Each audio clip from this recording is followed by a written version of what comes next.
వావిలాకు గురించి తెలుసుకుందాము.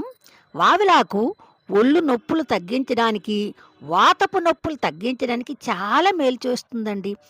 బాలింతలంటే పురటాళ్ళకి వాళ్ళు బిడ్డని కంటారు కాబట్టి వాళ్ళు ఒళ్ళంతా నొప్పులతో ఉండిపోతుంది. అటువంటి వారికి 11వ రోజు స్నానం చేసేటప్పుడు వావిలాకు ఎక్కువగా నీటిలో వేసి బాగా మరిగించి, ఆ నీటితో స్నానం చేయిస్తారండి. ఆ పురటాళ్ళకి ఆ నీరు ఎంతో మేలు చేస్తుంది. వాతవ రాదు. ధనుర్వాతవ రాదు.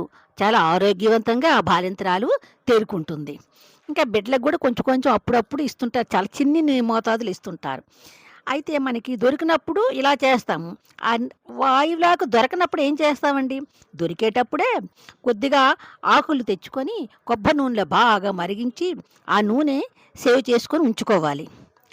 ఎక్కడైతే మనకి నొప్పులొస్తుంటాయో, మోకాళ్ళ నొప్పులు, మడమల నొప్పులు, కీళ్ళ నొప్పులకి రోజు మర్దన చేస్తుంటే ఆ నొప్పులు తగ్గుతాయండి. Thank you. వాయిలాకు ఉపయోగాలు తెలుసుకున్నారు కదా! ఆచరించండి.